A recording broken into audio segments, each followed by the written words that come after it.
आज की कहानी का नाम है नाग पंचमी कथा। पुराने समय में एक नगर में एक सेठ जी रहते थे। उनके 7 पुत्र थे और सातों शादीशुदा थे। सातों पुत्र की बहुओं में सबसे छोटी बहू सबसे ज्यादा विदुषी, सुशील और संस्कारी थी। एक दिन सबसे बड़ी बहू ने सभी देवरानियों से कहा कि आज घर को लीपने के लिए पीली मिट्टी लेकर आते हैं। सभी बहुएं तसला और खुरपी लेकर मिट्टी लेने चली गई। तब वहाँ एक सांप निकला। बड़ी बहू उस सर्प को देखकर खुरपी से मारने लगी। तब छोटी बहू बोली, मत मारो इसे, यह बेचारा तो निरपराध है। यह सुनकर बड़ी बहू ने सर्प को नहीं मारा। तब सर्प एक तरफ जाकर बैठ गया। छोटी बहू ने सर्प से कहा, आप यहाँ से जाना मत, मैं अभी आती हूँ। ऐसा कहकर छोटी बहू सर्प के लिए दूध लेने चली गई। घर पहुंचकर वो अपने कामों में लग गई और सर्प को किया वादा भूल गई। अगले दिन जैसे ही उसे ये बात याद आई, तब वो दूध लेकर वहां पहुंची।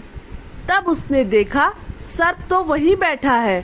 सर्प को देखकर वह बोली, भैया मुझे माफ कर दो, मैं अपने कामों में लगकर आपसे किया हुआ वादा भूल गई। तब सर्प बोला, मुझसे झूठ बोलने के लिए मैं अभी तुझे डस लेता, लेकिन तूने मुझे भैया कहा है, इसलिए मैं तुझे छोड़ रहा हूँ और आज से तू मेरी बहन हुई। तुझे जो चाहिए मांग ले। छोटी बहू बोली, भैया मेरा कोई नहीं है, मुझे एक भाई मिल गया, मुझे और कुछ नहीं चाहिए। बस मैं जब भी अपने भाई को पुकारूं तुम चले आना। कुछ दिनों बाद सावन के महीने में सेठ जी की सभी बहुएं अपने मायके जाने लगी और छोटी बहू से बोली, तेरा तो कोई मायका नहीं है, तू कहाँ जाएगी? यह सुनकर छोटी बहू बहुत रोई। तभी वह सर्प एक मनुष्य का रूप धारण करके उसके घर आया और बोला, मेरी बहन को भेज दो। तब सब ने कहा कि इसका तो कोई भाई नहीं है। तब वह बोला, मैं दूर के रिश्ते का भाई लगता हूँ। इस तरह विश्वास दिलाने पर घर के लोगों ने छोटी बहू को उसके साथ भेज दिया। रास्ते में उसने बताया, बहन मैं तुम्हारा भाई सर्प हूँ और तुम्हें अपने साथ अपने घर नागलोक ले जाने आया हूँ।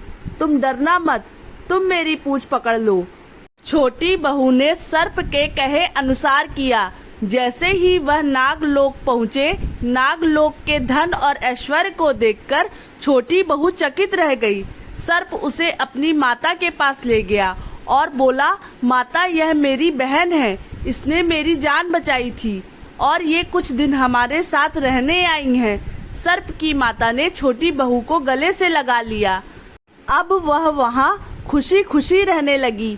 वहाँ शेषनाग के बहुत छोटे छोटे बच्चे जन्मे हुए थे। वह हमेशा देखती कि माँ सभी को रोज दूध ठंडा करके घंटी बजाती। घंटी की आवाज सुनकर सभी बच्चे वहाँ आकर दूध पी लेते थे। एक दिन वह माँ से बोली, माँ आज मैं दूध ठंडा कर देती हूँ। अभी दूध ठंडा भी नहीं हुआ था कि उसने जल्दबाजी में घंटी बजा दी। घंटी की आवाज सुनकर छोटे छोटे सांप दौड़ पड़े। दूध पीते ही कईयों के फन जल गए। सभी सर्प बोले, हम इसे डसेंगे, परंतु माँ और भाई सर्प के समझाने पर बच्चे मान गए। तब उसके भाई सर्प ने और माँ ने छोटी बहू को हीरे मोती और जेवरात देकर उसे विदा किया। इतनी सारी धन दौलत देखकर बड़ी बहू बोली, भाई ने इतनी सारी दौलत दी है तो इसे झाड़ने के लिए एक सोने की झाड़ू भी दे देता।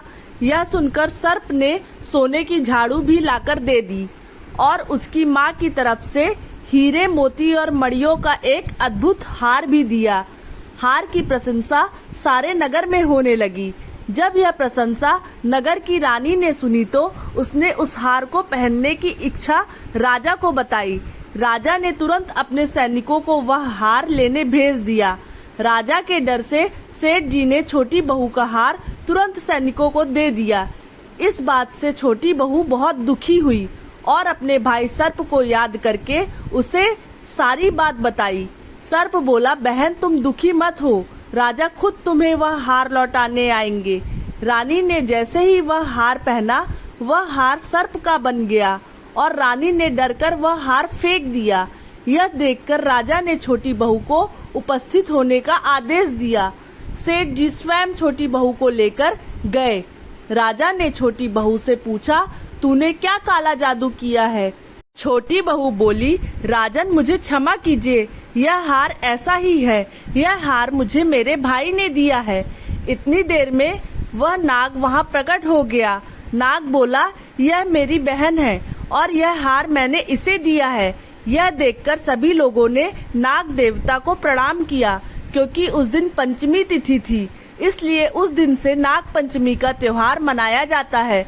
तभी से सभी स्त्रियां सर्प को अपना भाई मानकर उनकी पूजा करती हैं।